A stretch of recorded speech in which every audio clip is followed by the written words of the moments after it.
Hello students, আমার চ্যানেলে তোমাদেরকে স্বাগত। শুরু করছি ক্লাস 12-এর থার্ড সেমিস্টারে একটি রাষ্ট্রবিজ্ঞানের ক্লাস। তো দেখতে পাচ্ছ তোমাদের সামনে রয়েছে ক্লাস 12 উচ্চ মাধ্যমিক প্রশ্নবিচিত্রা থার্ড সেমিস্টার আর্টসের।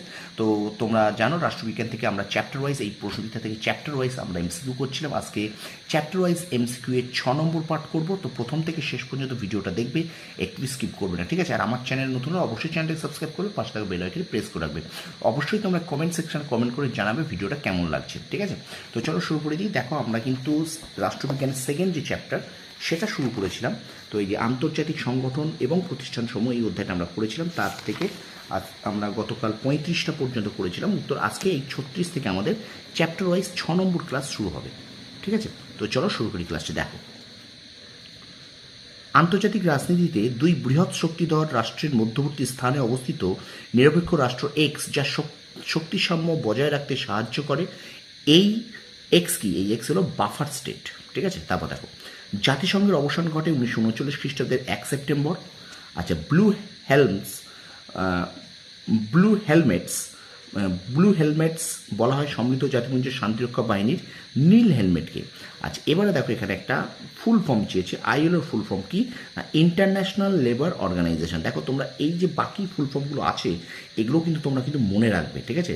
তো ইন্টারন্যাশনাল লেবার অর্গানাইজেশন। তারপর দেখো, জাতিপুঞ্জের সদস্যপদ গ্রহণ করা রাষ্ট্রের ক্ষেত্রে বাধ্যতামূলক নয়। আচ্ছা, সম্মিলিত জাতিপুঞ্জের সমস্ত সদস্য রাষ্ট্র সাধারণ সভার সদস্য। সম্মিলিত জাতিপুঞ্জ দিবস রূপে বছরের কোন দিনটি পালিত হয়? 24 অক্টোবর। দেখো, এবারে একটা বিবৃতি আছে, তো এই বিবৃতিটা তোমরা একটু দেখে নাও, আমি পড়ছি না। 1 সত্য, 2 মিথ্যা, 3 সত্য, 4 সত্য। 1 সত্য, 2 মিথ্যা, 3 সত্য, 4 সত্য।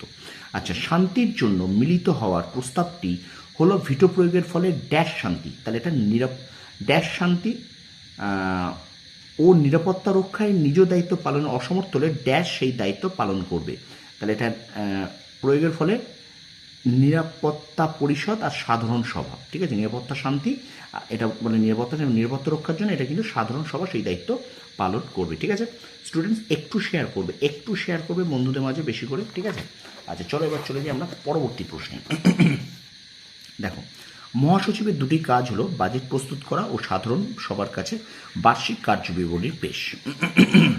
আচ্ছা, 46 বলছে, দেখো, আন্তর্জাতিক শান্তি ও নিরাপত্তা রক্ষার্থে সম্মিলিত জাতিপুঞ্জের ভূমিকা।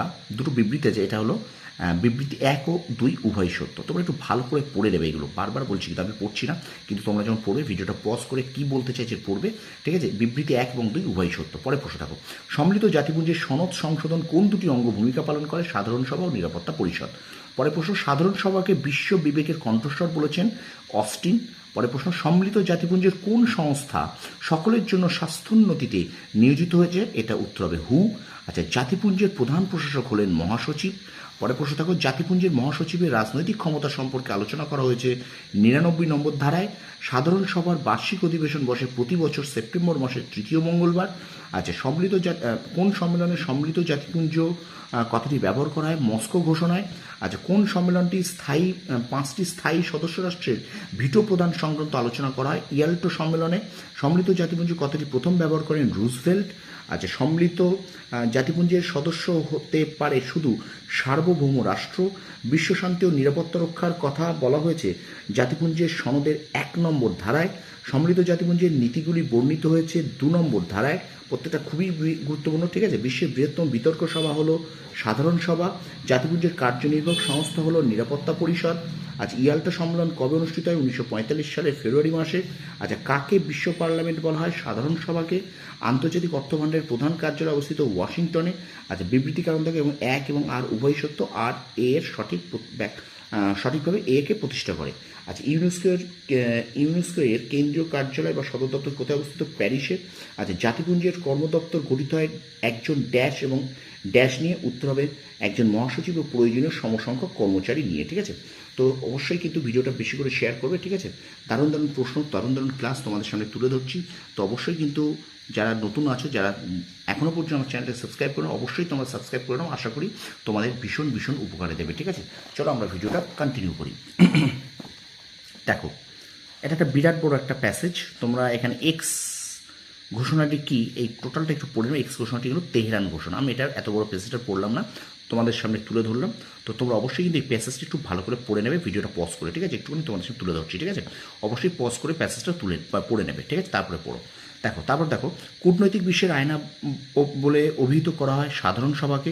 দেখো এখানে দুটো কি বলছে, 1948 খ্রিস্টাব্দের 7 এপ্রিল গঠিত বিশ্ব স্বাস্থ্য সংস্থা এর কাজ হলো, দুটো কাজ আছে, বিবৃতি 1 ও 2 উভয়ই সত্য, ঠিক আছে? বিবৃতি 1 এবং 2 উভয়ই সত্য। পরের প্রশ্ন দেখো, এখানটা একটা সংগঠন, কোন সংগঠনটি নিম্নলিখিত কাজগুলি করে? ইউনিসেফ। মানে এই কাজগুলো কারা করে?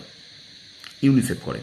পরের প্রশ্ন দেখো, দ্বিতীয় বিশ্বযুদ্ধের পর কোন আন্তর্জাতিক প্রতিষ্ঠান তৈরি হয়? সম্মিলিত জাতিপুঞ্জ।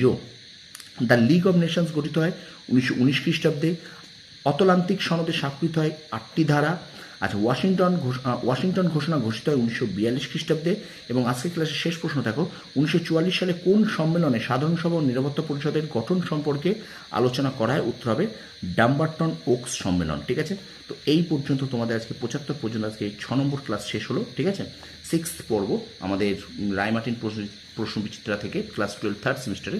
তো অবশ্যই কিন্তু ভিডিওটা তোমরা বারবার বলছি লাইক করবে, কমেন্ট করবে, বন্ধুদের মাঝে বেশি করে শেয়ার করবে। আর যারা নতুন আছে অবশ্যই চ্যানেলটা সাবস্ক্রাইব করো, পাশে বেল আইকন প্রেস করে রাখো।